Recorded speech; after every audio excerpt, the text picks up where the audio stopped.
নারীর প্রতি সহিংস এই ল্যাঙ্গুয়েজটা, এই লাইনটা আমার পছন্দ না।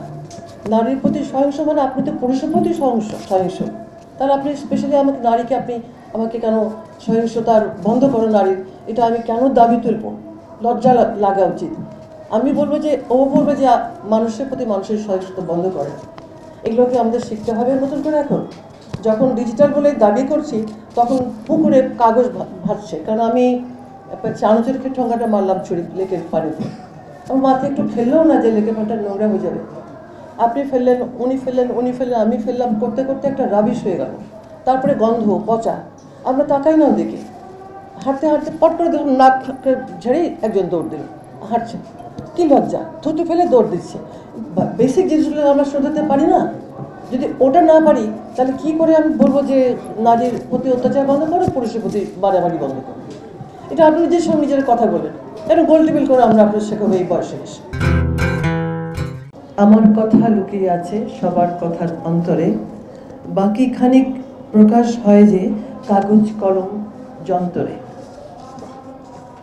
মানে আমার অনেক বেশি কথা বলার দরকার নাই, কারণ যারা বলেছে সবার কথার মধ্যেই আমার কথা ছিল। তারপরেও যে একটা কথা বলতে হয়, আমি খুব ছোট্ট করেই বলছি। আমার সংস্কৃতি বলতে যে কথাগুলো সবাই বলেছি আমরা, এটা নিয়ে আর কিছু বলবো না। আমার নিজের কথা একটু প্রাসঙ্গিকভাবে বলতে চাই। ছোট্ট একটা শহরে আমাদের বাড়ি ছিল, সেখানে বিভিন্ন জাতিগোষ্ঠীর মানুষের বাস ছিল। গরু জবাই বা গরুর মাংস খাওয়ার ব্যাপারটা একেবারেই চিন্তার অতীত ছিল। সেই গরুটা যখন জবাই হলো প্রথম দিন, এটা কি একটা বিপ্লব না? বিপ্লব। এটা অনেক আগেকার কথা। তখন হয়তো এখানে যারা আছি হয়তো কারোর জন্ম হয়েছে, কারোর জন্ম হয়নি। আমি তখন জন্ম হয়েছে কি যাই না, মনে হয় জন্ম হয়নি, খুবই মানে আমার জন্মের হয়তো কিছু আগে। তো এই গরু জবাই করেছিলেন কিন্তু আমার বাবা, উনি একজন ডাক্তার ছিলেন। এই যে গরু জবাই করার কথা বললাম, অবশ্যই এটা একটা পার্ট অফ কালচার বলবো। কালচারের মধ্যে অনেক কিছু পড়ছে, সংস্কৃতি, সঙ্গীত, এগুলো তো আরেকটা দিক এবং খুব একটা ছোট পার্ট। এগুলো গরু জবাইটাও একটা ছোট পার্ট, কিন্তু সম্মিলিতভাবে এগুলো অনেক বড় একটা ক্ষেত্র, একটা ইম্প্যাক্ট তৈরি করে ফেলে। তো আব্বা কিন্তু তার আগে অর্থাৎ 52 সালে ভাষা আন্দোলনের সঙ্গে যুক্ত ছিলেন, তখন মিডফোর্ডে ছিলেন। তো অনেক ছবি অ্যালবামে ছিল।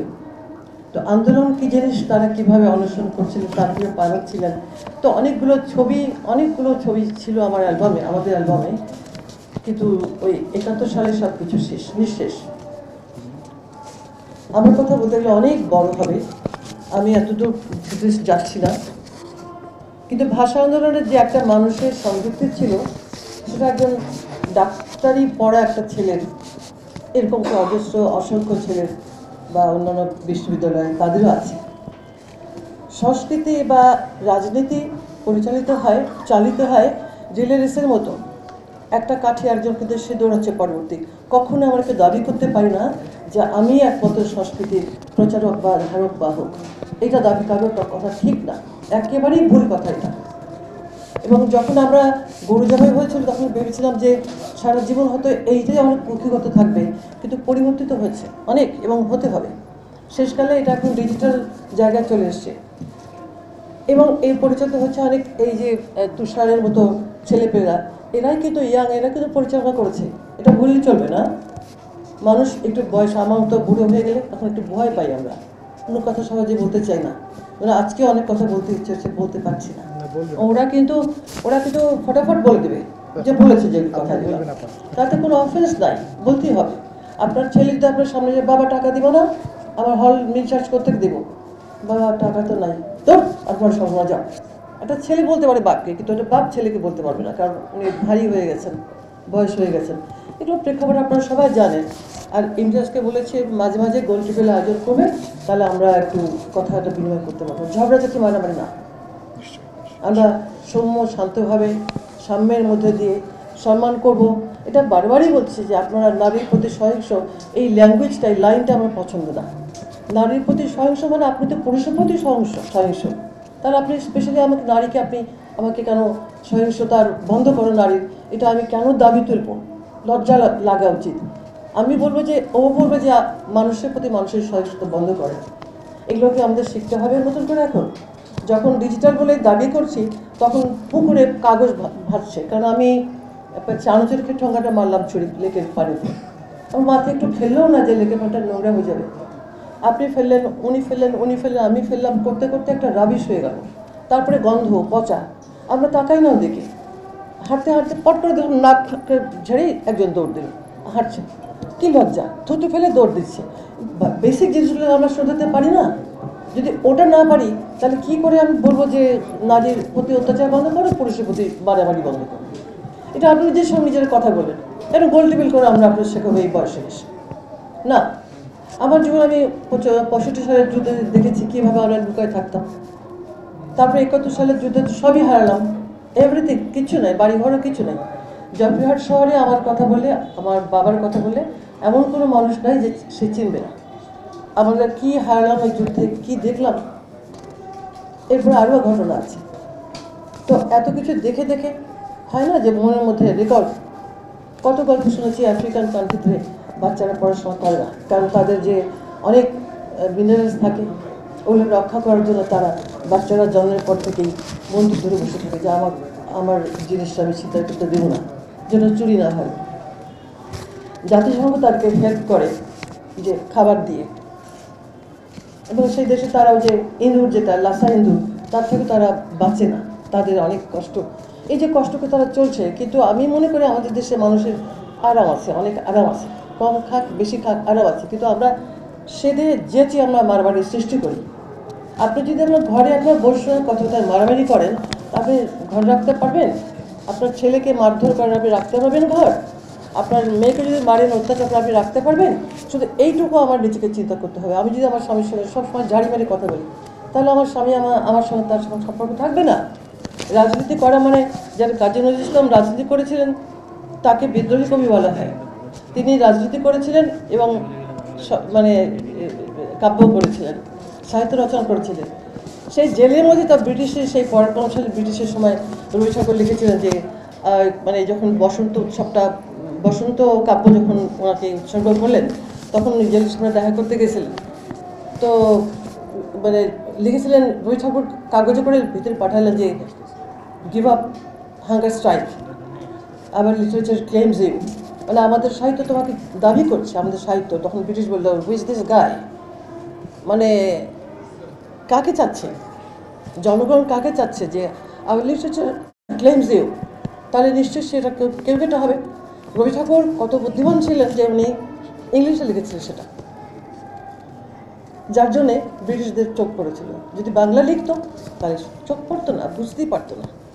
এই সমস্ত পরম্পরা যা ঘটনা ঘটছে আপনারা অস্বীকার করতে পারবেন তাকে? কখনো তাকে অস্বীকার করতে পারবেন না। তো আমরা যদি সেটা, এই উপলব্ধি যদি আমাদের নেক্সট জেনারেশনকে না দিই, তাহলে কিসের আমাদের সংস্কার? সংস্কার মানে কি? সংস্কার মানে আমাদের যে বিশাল ব্যাপারটা, এই যে দেশ ছোট্ট, আমরা যাকে তৃতীয় বিশ্ব বলি, তৃতীয় বিশ্ব বলতে বলতে নিজেদেরকে আমরা এত ছোট করে দিচ্ছি। তৃতীয় বিশ্ব মানে মানে যত রকম নির্যাতন, যত রকম খারাপ সব কিছু আমরা ধারণ করছি। আমরা চেষ্টাই করছি না এখান থেকে নাক তুলে তাকানোর জন্য। কেন ভাই? কেন এখন এই কথা আমরা কেন বলবো, কেন প্রচার করবো যে নাক তুলে উঠাও, দম নাও, নিঃশ্বাস নাও, যে তৃতীয় বিশ্বের মালিকে আমরা তৃতীয় হয়ে গেলাম নাকি? যত রকম প্রাকৃতিক দুর্যোগ এখানে হচ্ছে তৃতীয় বিশ্ব বলে, রাজনৈতিক যত রকম অবক্ষয় সমস্ত তৃতীয় বিশ্ব বলে। মানে আর দাবি মনে হয় কোনো দেশে কোনো মানুষের দাবি নাই, একমাত্র আমাদেরই আছে। তা তো না, দাবি করব জনগণের জানের উপর দিয়ে। হ্যাঁ, এটা হচ্ছে আমাদের নীতি। যদিও এই সমস্ত বিদ্রোহ যত দেশে যত আন্দোলন হয়েছে সেখানে মানুষের জানের উপর দিয়ে যায়, তারপরেও আমরা চেষ্টা করি যে কথায় কথায় যান না যাক, আপনারা আলোচনা করেন, কথা বলেন। তারপরে সংস্কৃতি একটা বিরাট মানে একটা একটা বিশালতা। সঙ্গীত, নাটক, সিনেমা, যা কিছু সব কিছুর দরকার হয় মানুষদেরকে লালন করার জন্যে, সমাজকে লালন করার জন্যে। তার মানেই কিন্তু বেলেল্লাপনা না, তার মানেই মানে সব কিছু খোলা করে আমি যা খুশি, ফেসবুক আছে, আমি আমার পেজ আছে, আমার গ্রুপ আছে, আমার ভিউজ আছে, আমি দিব, এই ধরনের কালচার, এটা কি সংস্কার করার জায়গা না? এটা সংস্কার করার জায়গা। আমার ছেলে মেয়েকে আমি শেখাবো, আমার বাড়ির মানুষকে শেখাবো, শুধু পুরাটা কভার করে নিয়ে আমি মানে ওটাই শেখাবো, এটা তো কোনো উদ্দেশ্য হতে পারে না। আমার কথা কেউ কিছু মনে করবেন না। সংস্কার করতে চাইলে আপনার ভূমিকে, মাটিকে, ভূখণ্ডকে সংস্কার করতে হবে। সেখানে আমার দেশীয় চর্চা, আমার রাজনীতি চর্চা, আমার ভব্যতা, আমার সভ্যতা, আমরা পড়াশোনা করছি, আমরা একেবারে এই মানে GPA 5 আনার জন্য, আরও বেশি আনার জন্যে টাকা দিয়ে বিদেশে পাঠাচ্ছি। হ্যাঁ, তো এগুলো আপনারা নিজেকে প্রশ্ন করে দেখেন, কথাগুলো আমি ঠিক বললাম কি ভুল বললাম। টাকা দিয়ে বিদেশে পাঠাচ্ছি, আমেরিকা পাঠাচ্ছি, এখানে পাঠাচ্ছি, সেখানে তালিকা কি হয়ে গেল? এই যে ডাক্তার সাহেব আমেরিকা থেকে আসছেন, উনি এসে এখানে এত মানুষের সেবা করছেন, এত মানুষের গবেষণা করছেন, এটা এই ধরনের কাজ করা দরকার।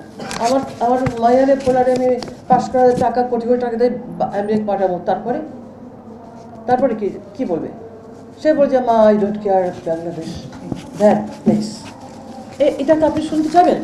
তো সংস্কার আপনি এগুলো জায়গা করেন, তারপর আপনি সংস্কৃতির মধ্যে সংস্কার করেন। তারপরে রাজনীতি একটা বিরাট ব্যাপার। রাজনৈতিক সচেতনতা আমি শিখেছিলাম একটা বাচ্চা ছেলের কাছে দিল্লিতে, ক্লাস 10-এ পড়ে বাচ্চাটা। আমাকে বলছে, do you have any interest in about politics? Sorry, I don't have any interest. তখন সুন্দর করে বলছি, আন্টি ওয়াই? তো আমি তখন ওর কথায় কান পাতলাম যে বাচ্চাটা সুন্দর করে বলছে যে এই জন্যে আপনার বা এই জন্যে তোমার রাজনৈতিক সচেতনতা থাকা দরকার। রাজনৈতিক সচেতন মানে ওই রাজনীতি মানে আমার ভাই তোমার ভাই, ওইটা না। রাজনৈতিক সত্য মানে আমার যে অধিকার আমি দাবি করছি সেটা, এবং আমি যে অধিকার আমি যেটা এস্টাবলিশ করছি, দুই পক্ষের মানে ইটা আছে কিনা, সমন্বয়টা আছে কিনা। আমি বলছি আপনাকে বা আমি কি করছি, দুজনের অ্যাক্টিভিটিসে মানে সমন্বয়টা আছে কিনা, রেসপেক্ট টু ইচ আদার। কিন্তু আমি মনে করি এই কথাগুলো এক ধরনের স্বগতোক্তি। নিজের সঙ্গে নিজের কথা বলি আমি কথা বলি নিজের সঙ্গে, যে আমাকে দিয়ে কেউ কত ক্ষতিগ্রস্ত হচ্ছে কিনা। আমার ভয়েস আছে, আমি লাউড করে বলতে পারছি, তাহলে কিন্তু বড় কথা হলো না। যখন গান করতে গেলে মাঠে লাখ লাখ লোক থাকে, যখন গানের একটা সময় ছিল, মানে কি বলবো, তখন এই এখনকার মতো এরকম আয় জায়গা নাচ এরকম ছিল না। তখন কিন্তু আমি নজরুলের কী গান গেছি জানেন? যেই গানের সঙ্গে আমার ইনস্ট্রুমেন্টস ছিল না, মানে নেই আর কি, হাম নাচের কোন টাইপের তাল নাই, কোন যন্ত্র নাই, আমি গাচ্ছি, ধরেন এই গানটা গাচ্ছি। কোন রস যমুনার কুলে বেণু কুঞ্জে, হে কিশোর বেণুকা বাজাও, মোর মন যেতে না রে, তুমি সেই ব্রজের পথ দেখাও। কিংবা তাল দিয়ে গোল করতে গেলে, চিরদিন কাহার সমান নাহি যায়। এই গানগুলো কী করে ছেলেরা শুনলো, এবং আমি সেটা দেখলাম ঢাকা বিশ্ববিদ্যালয়ের চত্বরের মধ্যে আমার সামনে কয়েক লাখ লোক ছিল। আমি আপনাদের এই কথা বলতে চাই বিনয়ের সাথে, যে এই গানের কথাগুলো সেদিন এই যে ইয়াং ছেলেমেয়েরা কেমন করে শুনলো। আমি তো নাচিনি, গানের বাণীটা তারা কি করে শুনলো, এবং তারপরে চিৎকার করে মাঠ ভর্তি লাখ লাখ ছেলেমেয়েরা বললো যে আমরা আর কোনো গান শুনতে চাই না। হ্যাঁ হ্যাঁ, তো এই যে আমি যদি প্রচার করতে চাই করি, আমার মনে হয় সেই উদ্দেশ্য ভালো হয়। তো আপনারা নিজের সঙ্গে যে কথা বলবেন, আমার কথা রিকোয়েস্ট, আবার নিশ্চয়ই একটা পরিবর্তন আসবেই আসবে।